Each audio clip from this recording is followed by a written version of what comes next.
Abertura. Fundo azul. Linha branca horizontal se divide em duas e forma um quadrado que logo se desfaz. Círculo se divide horizontalmente em outros coloridos e se desfazem. No centro, repórter Justiça. Sol nasce. Pessoas na praia ao entardecer. Farol de Itapuã, no litoral da Bahia. Olá, seja bem-vindo ao Repórter Justiça. No programa de hoje vamos falar sobre turismo rodoviário, que não é uma novidade no Brasil, mas vem crescendo de forma acelerada. No ano passado, por exemplo, o número de acampamentos turísticos cresceu 36% em relação a 2021, de acordo com o cadastro de pessoas físicas e jurídicas que atuam no turismo. O setor aquece a economia, gera emprego, renda e tem opção para todos os gostos, como o campismo, caravanismo e o turismo de proximidade, que é o assunto do primeiro bloco do programa. Vamos embora! Alpinista em montanha. Basílica do Senhor do Bonfim, Salvador. Vamos combinar, nesse nosso Brasilzão de norte a sul, o que não faltam são destinos, paraísos escondidos de tirar o fôlego, que muitas vezes estão pertinho da gente. Aliás, essa é a definição do turismo de proximidade, que envolve deslocamentos mais curtos mesmo, num raio de até 300 quilômetros em torno das capitais e grandes cidades. E ainda é uma opção que pode não pesar tanto no bolso. O fato de ser um turismo de proximidade significa Heitor que Cadre, secretário nacional do Ministério do Turismo. A ser utilizado tem um custo menos elevado e facilita, portanto, barateia, o custo com o deslocamento. O turismo de proximidade prioriza lugares com menor fluxo de pessoas, na maioria das vezes longe de multidões, para desestressar, ter um contato mais próximo com a natureza. O turismo de proximidade ele acaba democratizando um pouco o turismo, no sentido que quando a gente trabalha com turismo de longa distância, os destinos mais cobiçados, mais conhecidos, acabam atraindo pessoas de todo o país.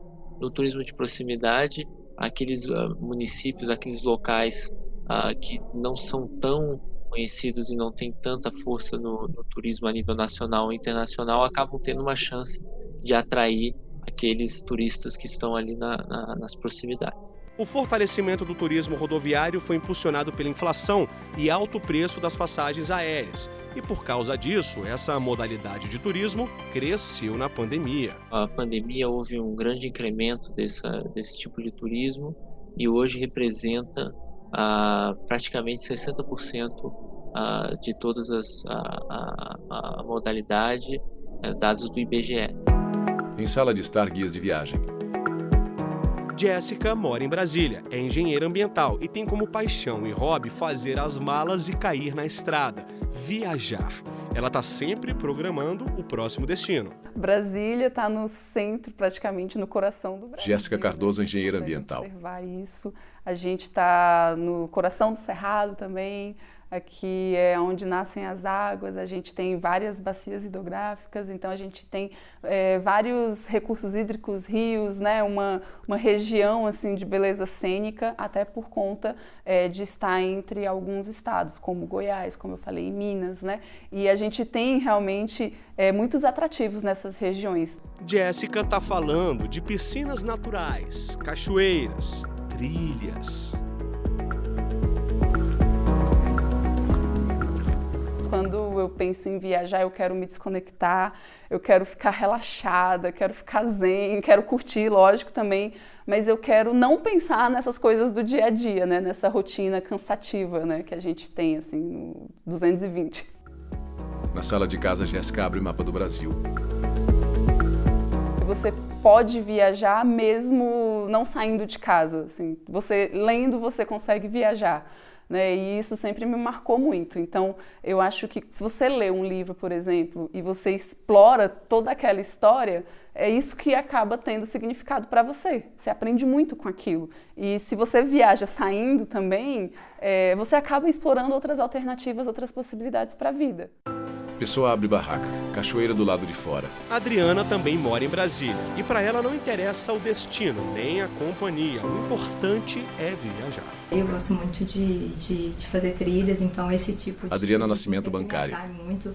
Já fiz aqui no Brasil, também já fiz em outros países, né, como a Patagônia, foi um dos lugares mais lindos que eu conheci.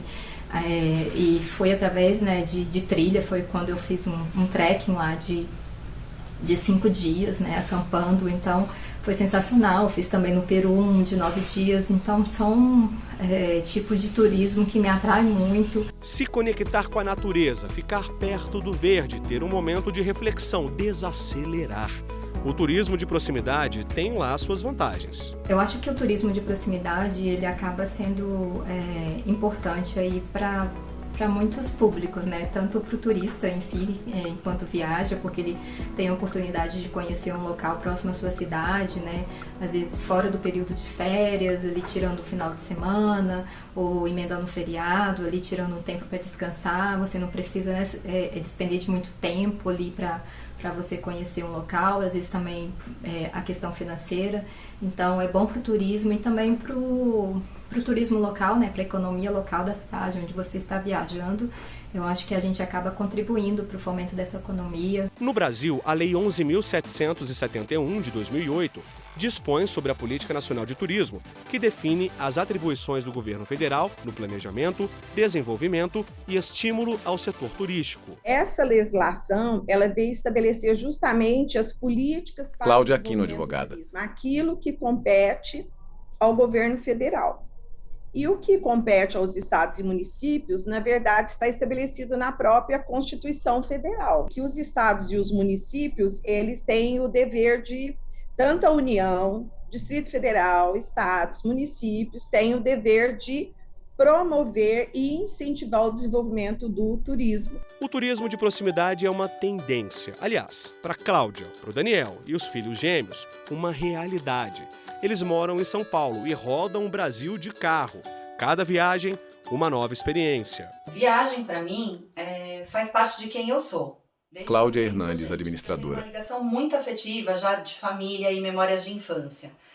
Meu pai já colocava a gente no carro, né, meus pais, junto com meu irmão, e a gente fazia viagens, às vezes sem saber para onde a gente estava indo, porque a gente tinha, de repente, um destino de ir para casa de algum parente no Paraná, e aí a gente ia passando por outras cidadezinhas e descobrindo o que elas tinham. Então eu lembro que era muito divertido. Meus pais também me levavam bastante para viajar. Daniel Hernandes, engenheiro de produção. E agora com filhos, uma das coisas que a gente mais gosta de fazer. Chega fim de semana, a gente já fica se perguntando, ei, onde que vamos, o que vamos fazer? Então acho que tá... Sempre foi, não consigo dizer quando nasceu a paixão para viajar. Cláudia herdou da família o gosto por viagens e desde que os filhos, de 9 anos, nasceram, começou uma maratona por novos destinos. Desde 1 ano e pouquinho que eles já fazem trilhas, enfim, já vão para a natureza, vão explorar o mundo junto com a gente. Eu acho que isso ajuda na educação das crianças, aumenta o repertório de toda a família. As crianças, por sua vez, nos ajudam muito a ver o mundo com outra perspectiva, nos trazem outros olhares, então é uma experiência que eu acho que agrega, une a família e agrega valores para todo mundo. Nós não buscamos destinos apenas para crianças. O próprio percurso também é uma experiência interessante, porque no carro nós temos a oportunidade de ir conversando com as crianças, trocando ideia em família. Nós somos uma família que a gente não deixa as crianças usarem muito de tecnologia. Então no carro nós vamos conversando, escutando música, falando sobre os próximos destinos ou o que a gente fez numa viagem ou na outra viagem. Então é uma oportunidade também que a família tem para conversar e se conhecer melhor. Nas viagens de proximidade, a família prefere não fazer aquele planejamento que uma viagem mais longa exige. Nas viagens de proximidade, a gente se permite deixar com que o destino apareça e nos surja e nos mostre o que a gente tem por desvendar. Então, desde cidades do interior que nem tem atração turística, né, conhecida, onde a gente descobre um parque, uma praça, o estilo de vida, é a sorveteria da esquina, é uma trilha gostosa, é um parquinho infantil onde as crianças interagem com outras crianças. Então a gente tem sempre o que olhar, o que aprender e o que ver. Quando chega um fim de semana, nós começamos a nos perguntar, e aí, vamos viajar esse fim de semana? E a gente acaba olhando até no dia mesmo da viagem. Acorda sábado de manhã, olha, vê que estrada está vazia, que cidade que está com pouca gente, e a gente vai vendo isso já na estrada, para decidir qual é o caminho. Então, não é só um turismo de proximidade, é um turismo de proximidade sem destino. Pelas fotos e vídeos, já deu para perceber que viagem é sinônimo de diversão por aqui, né? Então, agora, com a palavra, os irmãos Henrique e Eduardo. Nós gostamos de viajar. Henrique Hernandes, estudante. Porque a gente se diverte, descobre várias coisas novas, junto com a nossa família. Eu não sei como falar qual foi minha viagem preferida até agora. Eu gostei de todas elas. Olha, eu Eduardo gosto Hernandes, de estudante. todas as viagens porque cada uma traz uma experiência diferente. Tem umas que eu brinco mais, tem uma que eu vou ao museu, tem outras que eu brinco na natureza. Acampamento ao ar livre. No próximo bloco, a repórter Luciane Chaves fala sobre o campismo. A gente volta já. Vinheta de transição no Centro, Repórter Justiça. Vinheta de transição no Centro, Repórter Justiça. Na serra, o sol sai de trás das montanhas. Névoa entre as colinas e os pinheiros. Uma das modalidades mais usadas do turismo de proximidade rodoviária é o campismo, um turismo itinerante onde as pessoas se deslocam levando abrigo. Historicamente, a prática nasceu na antiguidade, em expedições militares, onde tropas se abrigavam em tendas para se proteger do clima, do tempo e dos animais. Quando os centros urbanos começaram a crescer, lá pelo final da década de 50 e início dos anos 60, veio a necessidade de procurar contato com a natureza. Campismo é um estilo de vida, tá? É um estilo de viajar. Nilva Lacerda, presidente da Associação Nacional de Campistas. Estar em contato com amigos, né? Então, assim, é uma modalidade de turismo, né? Que você está muito mais próximo de pessoas, mais próximo de natureza, e você tem mais flexibilidade, por exemplo, do que você estar numa pousada, num hotel. É uma prática que hoje tem algumas vertentes, principalmente no que se refere ao seu conceito fundamental, o abrigo, que pode ser do tipo nômade, com barracas, ou caravanismo. Você tem um camping, que o pessoal fala de camping selvagem, né, que é numa região mais próxima à natureza, com menos estrutura. E você tem o camping, que você tem também as modalidades diferentes para você ir praticar esse campismo, né? Você pode ir de barraca, você vai na barraca de teto, você vai num trailer, você vai numa camper, você vai em um motorhome. Contato com a família e amigos, rodas de conversas, boas risadas e principalmente... Repórter Luciane Chaves, Brasília DF. Natureza. Eu estou falando do campismo, uma prática que tem aumentado significativamente em todo o país. De acordo com o Ministério do Turismo, o número de acampamentos turísticos registrados teve um aumento de 36% nesse ano de 2022. Floresta com poucas árvores e grama. No meio dela, um lago. Estamos a 40 quilômetros do centro de Brasília, em uma área de camping particular. Viemos conhecer uma turma pra lá de animada que faz do campismo um estilo de vida. E o Rômeu, que é veterano quando o assunto é campismo, começa a nos contar sobre sua experiência. Você precisa aprender a identificar aspectos em meio à natureza do que pode ser, quem sabe... Romel Rezende, servidor público. Arriscado, né? Você precisa desenvolver habilidades para se preparar para as intempéries, por exemplo, se vier uma chuva, se der um desmoronamento, como é que eu monto melhor minha barraca aqui para ela poder resistir a alguma intempérie da natureza, algum animal que possa querer invadir. E essas pequenas habilidades ajudam também a desenvolver aspectos relacionados à disciplina, né? Em que você precisa realmente respeitar um ao outro ali, especialmente quem está na liderança, né? E isso faz toda a diferença na formação como uma criança, como um adolescente, como um jovem. O Grupo de Desbravadores existe oficialmente desde 1950 e está presente em mais de 160 países, com 90 mil sedes. Nele, crianças com idade de 10 a 15 anos reúnem-se para aprender talentos, habilidades, percepções e gosto pela natureza. E o campismo é uma das atividades mais adoradas por essas crianças e adolescentes. Hoje, na América do Sul, existe mais de 500 mil de desbravadores. Aqui no Distrito Federal e em torno, nós somos já quase 7 mil membros desses clubes, que estão em vários lugares, em várias cidades, vários bairros, realizando essas diversas atividades que envolvem o físico, o mental e o espiritual. A Eclaine também faz parte do clube desde muito pequena. Ela fez questão de falar sobre a importância de praticar o campismo. Eu entrei nos aventureiros com 6 anos de idade, né? Eclaine Silva, psicóloga. Crianças com uniforme e acampar. A gente aprende como que faz uma fogueira, como que cuida do espaço. A gente aprende sobre a natureza, por que ela é importante, que a gente precisa estar no meio dela. Primeira informação, nunca vá sozinho. Né? Primeira dica. Kleber Soares, sargento da Marinha. E sempre compartilhe a localização de onde você vai com uma pessoa que não esteja dentro daquele grupo que está indo acampar. O que não pode faltar na bagagem é a sua barraca, dependendo da estrutura do camping, né? Ou uma rede, né? Roupas para você poder trocar, seu material de higiene, seu kit de primeiros socorros e sua alimentação, de acordo com quantos dias você vai ficar acampado. O seu Oswaldo é fundador de um dos maiores campings do Brasil, com estrutura e capacidade de receber adeptos do campismo em todas as modalidades. No camping tem todos os serviços. Oswaldo Moya, empresário. De bar, restaurante e um ciclo de amizade. É a coisa que mais se faz em camping, é o ciclo de amizades. Vamos falar agora sobre o campismo de aventura. Conheça a história de 2 campistas, a Margarete e a Marilda. Elas viajaram por meses em sua Joaninha. Um pequeno carro vermelho, uma barraca automotiva em cima, 5 peças de roupa para cada, um pouco de alimento e muita disponibilidade. A gente resolveu sair 1 ano, ficar na estrada 1 ano viajando. Compramos uma barraca automotiva, colocamos em cima... Margarete Correia, aposentada. Programamos para ir em julho. A Joaninha tinha assim, cada estado que a gente cruzava, a gente punha a bandeirinha na traseira, né, para mostrar por onde a gente passou.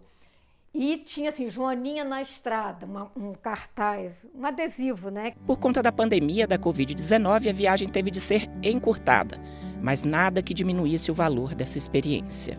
Foram 6 meses, foram 10.000 quilômetros rodados. Foi a melhor fase da minha vida.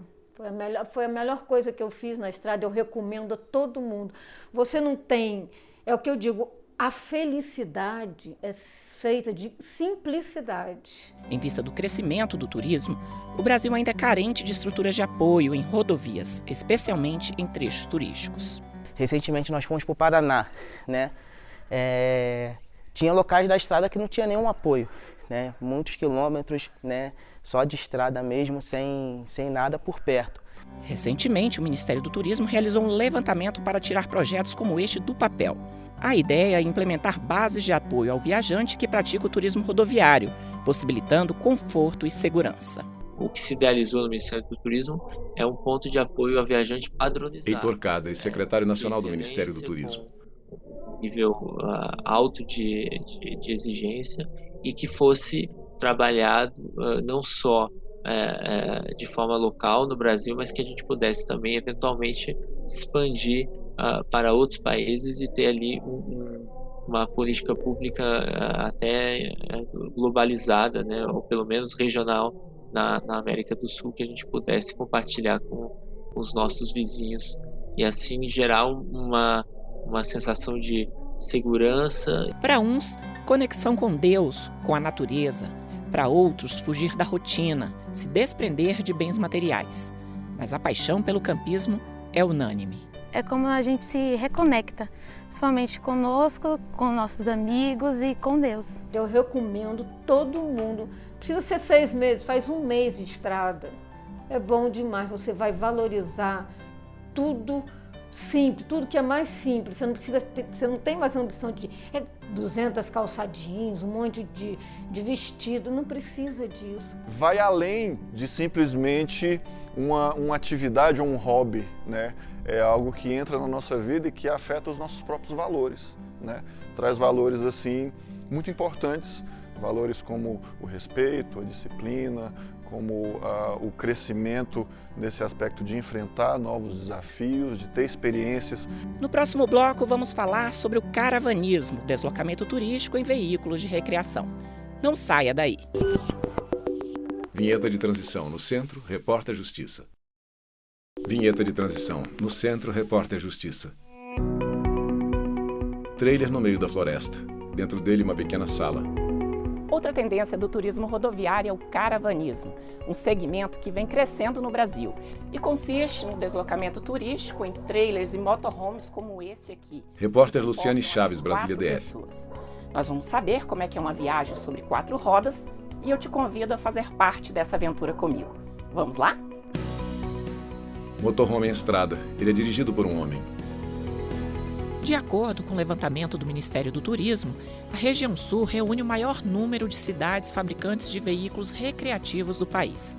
São 33 municípios. O caravanismo é quando você está indo... Nilva Lacerda, presidente da Associação Nacional de Campistas. Seja ou motorhome, ou um trailer, ou um camper, né? Então, você está com a casa acoplada ao veículo. No Brasil, e o próprio Ministério do Turismo, ele... Luiz Trigo, professor de turismo. Como as viagens que são feitas em motorhome, em trailers, ou em veículos adaptados para isso, né?